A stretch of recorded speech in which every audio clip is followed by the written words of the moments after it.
বারাকাতুহু। আশা করি আপনারা সবাই ভালো আছেন। বহুদিনের মতো আজ আমি আপনাদের সামনে বাদ ফজরের এক ঝলকের আলোচনা নিয়ে উপস্থিত হয়েছি। ডাক্তার মোহাম্মদ আবুল কালাম আজাদ। সুপ্রিয় দর্শক শ্রোতামণ্ডলী, আমরা আলোচনা করতেছিলাম ইসলামের সামষ্টিক জীবনের পারিবারিক জীবন নিয়ে। ইসলামের পরিবার ও পারিবারিক জীবন নিয়ে আমরা বিগত দুই একটি পর্বে আমরা আলোচনা করেছি। এই পারিবারিক জীবনে বিবাহ ব্যবস্থা একটা অন্যতম ভিত্তি। আমরা জানি এই মানব সভ্যতার যে ইমারতটি যে বিনির্মিত হয়েছে, এই মানব সভ্যতার ইমারতটির ভিত্তি হলো পরিবার। একটা বিরাট একটা বিল্ডিং তৈরি করার জন্য তার ভিত্তিমূলে যেমন ইট, বালি, সিমেন্ট দরকার ভিত্তি করতে, তার ভিতরে আবার ইটের ভূমিকা অত্যন্ত গুরুত্বপূর্ণ। ঠিক তেমনি এই মানব সভ্যতা গড়ার জন্য ক্ষুদ্রতম একক যে সে একটা হলো পরিবার। আর এই পরিবারটা গঠনের জন্য প্রাথমিকভাবে যে এই কাজটি সম্পন্ন করতে হয় তা হলো একটা ছেলে এবং মেয়ের ভিতরে একটা বৈবাহিক বন্ধন। এই বৈবাহিক বন্ধনের মধ্য দিয়ে মানব সভ্যতার একক পরিবারের যাত্রা শুরু হয়। সুপ্রিয় দর্শক শ্রোতামণ্ডলী, আমরা আগে আলোচনা করেছি ইসলাম একটি সম্পূর্ণ জীবন ব্যবস্থা। ইসলাম প্রকৃতির ধর্ম। ইসলামের বিশ্বাস আল্লাহ মানুষের সৃষ্টিকর্তা, পালনকর্তা, লালনকর্তা, বিধানদাতা। একজন নির্মাতা প্রকৌশলী জানেন যেমন তার সৃষ্টি কোনো একটা যন্ত্রকে কিভাবে পরিচালনা করলে সেই যন্ত্রটা সুন্দরভাবে সার্ভিস দেবে, সেই যন্ত্রটা দ্বারা কাঙ্ক্ষিত মানে সার্ভিস পাওয়া যাবে। আর সেই চিন্তায় তিনি একটা ক্যাটালগ দিয়ে থাকেন সেই যন্ত্রটার ব্যবহারকারীকে। সেই ব্যবহারকারী জিনিসটা কিনে এনে বাজার থেকে যখন এবং কেবলমাত্র যখনই সেই ক্যাটালগ অনুসারে যে যন্ত্রটি চালিত পরিচালিত করবে তখন এবং কেবলমাত্র তখনই সেই যন্ত্র দ্বারা কাঙ্ক্ষিত মানে সার্ভিস পাওয়া যাবে। কিন্তু সেই ক্যাটালগের বাহিরে যদি সেই যন্ত্রটা চালিত পরিচালিত হয় কোনো আহাম্বক ক্রেতার দ্বারা, তাহলে সেই যন্ত্রটার দ্বারা কাঙ্ক্ষিত মানে সার্ভিস পাওয়া যাবে না। সুপ্রিয় দর্শক শ্রোতামণ্ডলী, আমরা বলছি এই মানব সভ্যতা তো আল্লাহর সৃষ্টির একটা অংশ। আর সেই সভ্যতার এক পরিবারও কিভাবে তাহলে চালিত পরিচালিত হবে, সেই ক্ষেত্রেও ইসলাম তার সরব বক্তব্য রেখেছে। আল্লাহ রাব্বুল আলামিনের পক্ষ থেকে তার বিধিবিধান দেওয়া হয়েছে। সেই বিধিবিধানের আলোকেই আমরা একটা ছেলে এবং মেয়ের ভিতরে বৈবাহিক বন্ধনের আবদ্ধ হওয়ার সময় কি কি বৈশিষ্ট্যের আলোকে পাত্র পাত্রী নির্বাচন করবে এবং পাত্রী পাত্র নির্বাচন করবে তার ব্যবস্থা, তার বৈশিষ্ট্যগুলো আমরা ইতিপূর্বে আলোচনা করেছি। সুপ্রিয় দর্শক শ্রোতামণ্ডলী, ইসলাম হলো একটা অত্যন্ত ব্যালেন্সড জীবন ব্যবস্থা। এই ইসলামে কোনো প্রকার অশান্তি, ডিসহারমোনি, তারপরে উচ্ছৃঙ্খল বিশৃঙ্খল জীবনযাপন সমর্থন করে না। ইসলাম মানেই হলো শান্তি। কাজে শান্তিতে রাখার জন্য আল্লাহর সৃষ্টিকে কি ব্যবস্থা দিতে হবে আল্লাহ তা সেটা দিয়েছেন।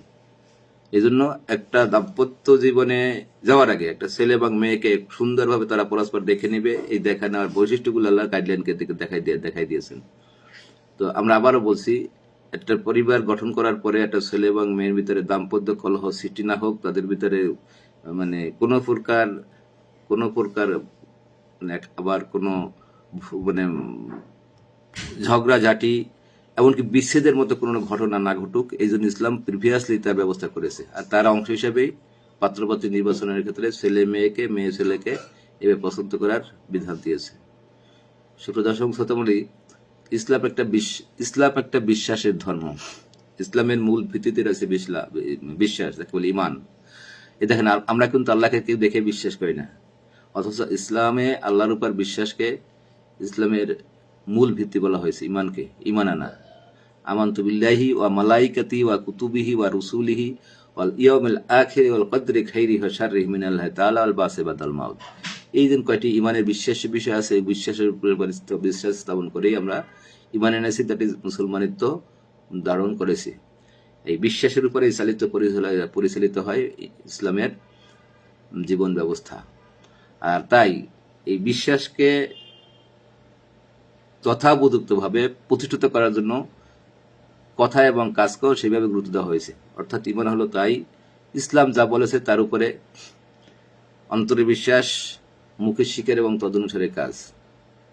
এখন ইসলামের বিধান আমরা যখন আমরা মেনে নিয়ে আমরা মুসলমান হলাম, তখন এই মুসলমানের বিধিবিধান মেনে চলে আমাদের মুসলমান থাকতে হবে। সুপ্রিয় দর্শক এবং শ্রোতামণ্ডলী, একটা পরিবার গঠনের পরে ইসলাম পরিবারের কর্তা হিসেবে নির্ধারণ করে দিয়েছে পুরুষকে পরিবারের কর্তা হিসেবে নির্ধারণ করে দিয়েছে। দেখেন কত সুন্দর জীবন ব্যবস্থা ইসলামের। একটা পথ চলতে গিয়ে অথবা তার পরিবার তো একটা সংগঠন, তাই না?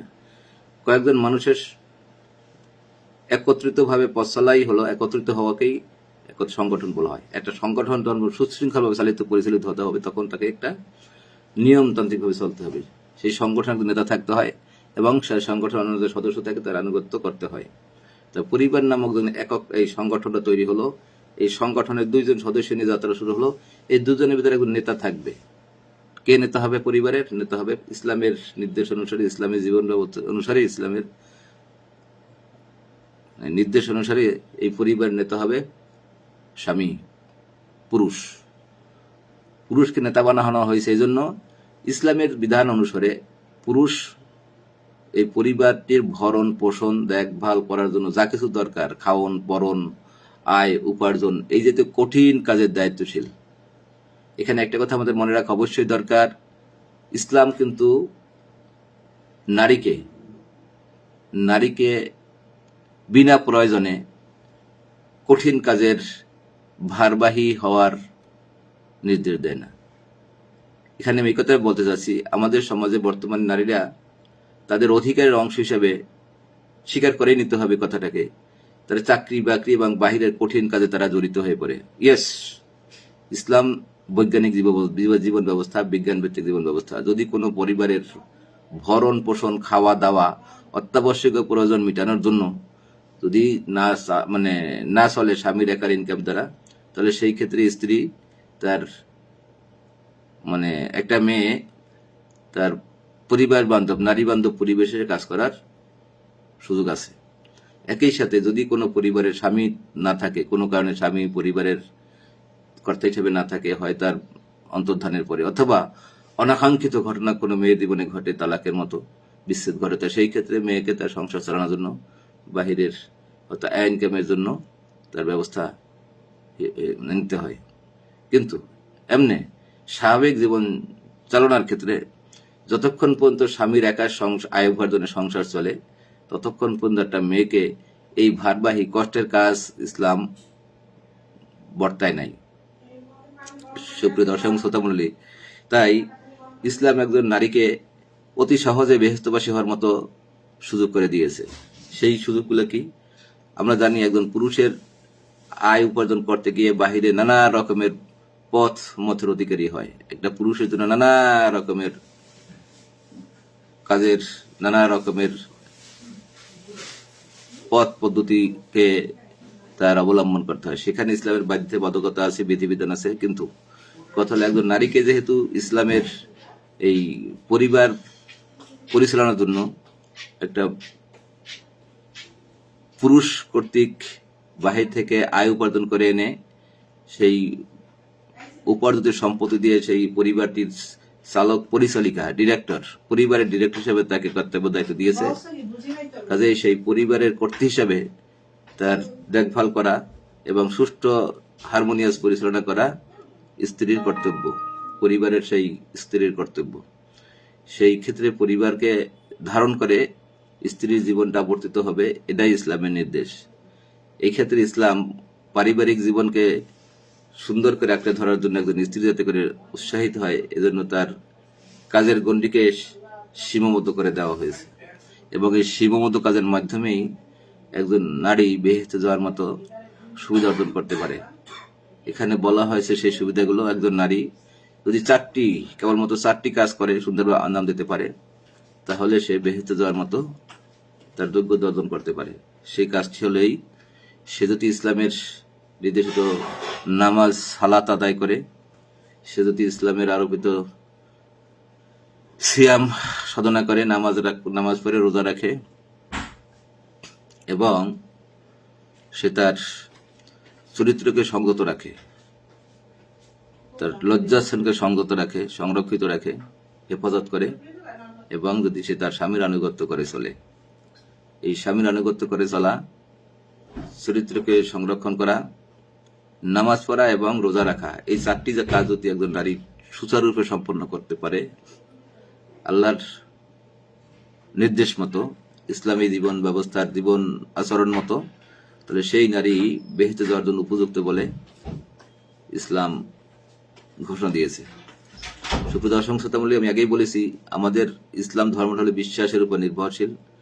আমাদের বিশ্বাস, এই আল্লাহর জমিনে আমরা এসেছি কয়েকটা দিনের জন্য মাত্র, কয়েকটা দিন এখানে জাস্ট একটা পথিকের মতো, একটা পথিক যেমন স্টেশনে কোনো একটা রেলগাড়ির পথিক যখন কোনো একটা স্টেশনে একটা রেল থামে অল্প সময়ের জন্য, সেখানে একটু চাপান বিরতি দেয়, সেই চাপানের জন্য একটু যদি রেল থেকে নামেও বা গাড়ি থেকে নামেও, সেই নামাটা হয় অত্যন্ত অল্প সময়ের জন্য। তো মুসলমানদের জীবন বিধান, ইসলামের বিশ্বাস অনুসারে আমরা জানি এই এই এই পৃথিবীটা হলো মানুষের জীবনের জন্য ওই রকমের একটা স্টেশন। পৃথিবীতে মানুষের যাত্রা হলো আলমে বরজাক, অর্থাৎ আত্মার জগৎ থেকে আবার সেই বেহেশত, কাঙ্ক্ষিত বেহেশত, সেখানে যদি সেখানে এই যাত্রাপথের ভিতরে পৃথিবীটা হলো একটা স্টেশন মাত্র। তো এই স্টেশনে যেমন অতি অল্প সময়ের জন্যই আমাদের যাত্রা বিরতি হয়, এই পৃথিবীতে আমরা সেই অল্প দিনের জন্য একটা যাত্রা বিরতি নিয়েছি, দিয়ে আল্লাহ রাব্বুল আলামিন দিয়েছেন। তো এই বিরতিকালে যদি কোনো মানুষ ভুলভ্রান্তির ভিতরে ডুবে থাকে, নানা রকমের অপকর্মের ভিতরে ডুবে যায়, তাহলে তার গন্তব্যের রাস্তা বেহেশত হবে না, তার গন্তব্য হবে কঠিন শাস্তির রাস্তা জাহান্নাম। এটা কিন্তু আমাদের বিশ্বাস্য বিষয়, আমি আগেই বলেছি। এখন এই পৃথিবীর 3 দিনের জীবনে যাতে করে আমরা খুব শান্তিতেই এবং আল্লাহর দেওয়া বিধান অনুসারে চলে যেতে পারি, তাহলে আমরা জান্নাতে যেতে পারবো। এখানে নারীদের জন্য, স্ত্রীদের জন্য ঘরের এই জান্নাতের রাস্তাটাকে সুগম করে দেওয়া হয়েছে। 4টি কাজের ভিতরেই তাকে গ্যারান্টেড করা হয়েছে তাদের জান্নাত। এখন যদি আমরা এই কাজগুলো করি, তাহলে হয়তো আমরা আমাদের সেই কাঙ্ক্ষিত জান্নাত লাভ করতে পারবো। সুপ্রিয় দর্শক শ্রোতামণ্ডলী, আবারও বলছি, আসলে পৃথিবীর জীবনটা অতি অতি জৌলুসপূর্ণ হোক, এটা ইসলাম চায় না। এই জন্য আমাদের নবী হযরত সাল্লাল্লাহু আলাইহি ওয়াসাল্লাম একটা হাদিসের মাধ্যমে বলেছেন যে আল গিনা গিনার নাফসে, আত্মার অভাব মুক্তি, প্রকৃত অভাব মুক্ত। এই পৃথিবীতে আমরা তো অল্পতে সন্তুষ্ট থাকি, সে নারী কি পুরুষ, ছেলে কি মেয়ে, সবাই ভিতরে এই কথাটা যদি প্রচুর থাকে যে আমরা অল্পতে সন্তুষ্ট, তাহলে মনে হয় এই পৃথিবীটা তাদের জন্য শান্তির হয় খুব তাড়াতাড়ি। আর বস্তুবাদী জীবন দর্শন, want is limitless, demand is unlimited. আমি আবার কথাটা বলছি, বস্তুবাদী জীবনের দর্শন অনুসারে অভাব অপরিসীম, চাহিদা সীমাহীন। অভাব অপরিসীম, চাহিদা সীমাহীন। এই বস্তুবাদী জীবন দর্শনের মতো করে যদি একজন মুসলমান জীবন তার কামনা লালন করে, তাহলে হয়তো আল্লাহর আদেশের, আমার নবী সাল্লাল্লাহু আলাইহি ওয়াসাল্লামের আদেশের পরিপন্থী হবে। নবী সাল্লাল্লাহু আলাইহি ওয়াসাল্লামের কথা হলো আমাদের চাহিদাকে সম্পূর্ণ সীমিত করতে হবে। আল গিনা গিনার নাফস, অর্থাৎ আত্মার অভাব মুক্তি, প্রকৃত অভাব মুক্ত। একজন মানুষ যদি আত্মার অভাব মুক্তি, প্রকৃত অভাব মুক্ত এই হাদিসকে লালন করে, তাহলে সে অল্পতে সন্তুষ্ট হবে। অল্পতে সন্তুষ্ট থাকার মতো তার মানসিক প্রশান্তি আসবে। আর যারা এই কথায় বিশ্বাস না করে, সেই বস্তুবাদী জীবন ব্যবস্থা যে অভাব অসীম, চাহিদা সীমাহীন, অভাব অসীম, চাহিদা সীমাহীন, এই কথা লালন করে, তাহলে তাদের কিন্তু কখনোই অভাব পূরণ হবে না, এবং তাদের জন্যই এই জীবনকে উপভোগ করার জন্য 2 হাতের টাকা ইনকামের জন্য খাই ভাব দেখা যাবে। এবং তাই আমরা পৃথিবীতে দেখি, এবং এসব ক্ষেত্রেই দেখি হয়তো আমাদের অত্যন্ত হয়তো একটু প্রশ্নবিদ্ধ হতে পারে আমাদের সমাজের সাপেক্ষে, হয়তো একটা ঘরে হয়তো এই হাদিসের আলোকে যে আল গিনা গিনার নাফসে, আত্মার অভাব মুক্তি, প্রকৃত অভাব মুক্ত, এই হাদিসের আলোকে যেটা সংসার পরিচালিত হয়, সেই সংসারের সকল সদস্যদের এই মানসিকতা দিয়ে যদি তারা তোলে, তাহলে তার পিতা বা স্বামীর উপার্জন দ্বারা ওই সংসারটা তখন হয়তো পরিচালিত হতে সহজে পারে। কিন্তু আমরা দেখি যে এই চাহিদা সীমাবদ্ধ করে আমাদের সমাজের মানুষ আজকে চলতে চায় না, এবং সেই চলতে না চাওয়ার কারণে আজকে নারীরা অনেক কষ্ট করে সংসার জীবন যাপন করার পরেও, সংসারে সকল কিছু করার পরে বাইরে বাড়তি ইনকামের জন্য যায়। সেখানে তারা নানা রকমের ইসলামের বাহিরে অনেক কিছু কাজ করার সাথে জড়িত হয়ে পড়ে। আমি আবারও বলছি, কষ্টকর হলেও আমাদের এই কথাটাকে ইসলাম একটু লিমিটেড করেছে। ইসলাম শুধুমাত্র প্রয়োজন যেখানে, একান্ত প্রয়োজন যেখানে, সেখানেই নারীদের এই জাতীয় ভারবাহী কাজের দায়িত্ব নেওয়ার অনুমতি দিয়েছে, সুযোগ দিয়েছে। কারণ পুরুষের মতো বাহিরে কাজ করার মানে যদি কোনো দায়িত্ব নিতে চায় কোনো নারী, তার নারী সুলভ আচরণ, সেই যে পরিবারের একক মানব সভ্যতার একক পরিবার, এবং সেই পরিবারের কেন্দ্র নিউক্লিয়াস থাকে একটা পরমাণু নিউক্লিয়াস ছাড়া যেমন পরমাণু হয় না, একটা পরিবারের কেন্দ্র ছাড়া এই পরিবার গঠিত হয় না। কেন্দ্রটা হলো নিউক্লিয়াস হলো একজন নারী। সেই নারী যখন একটা পরমাণু যখন তার নিউক্লিয়াস থেকে চ্যুত হয়ে লাইনচ্যুত হয়ে বাহিরে দিয়ে বাহিরে চলে যায়, তখন সেখানে পারমাণবিক বিস্ফোরণ ঘটে, এই মহাবিশ্ব প্রলয় সৃষ্টি করার সুযোগ থাকে। সেই পরিবারের কেন্দ্র নিউক্লিয়াস যদি নারী সেই পরিবারকে বাদ দিয়ে যদি বাহিরে কোথাও অনাকাঙ্ক্ষিত বিচরণ করে, অনাকাঙ্ক্ষিত কোনো কার্য সম্পাদনের জন্য যায়, যেটা ইসলাম, প্রকৃত ধর্ম ইসলাম নারীকে দেয় নাই, বিনা প্রয়োজনে। সোজা কথা, আমি আবার বলছি, বিনা প্রয়োজনে। আর প্রয়োজনটা হলো ওই রকমের আল গিনাগিরান নাফসের ভিত্তিতে, তাহলে সেখানে পারিবারিক ডিস্ট্রাকশন হতে বাধ্য। সেই পরিবারটি অর্থবিত্ত হতে পারে, কিন্তু সেই পরিবারটা শান্তিময় হয় না, হারমোনিয়াস হয় না। সুপ্রদর্শক শ্রোতামণ্ডলী, আসলে এসব কথা অনেক আলোচনা করতে অনেক আলোচনা আছে।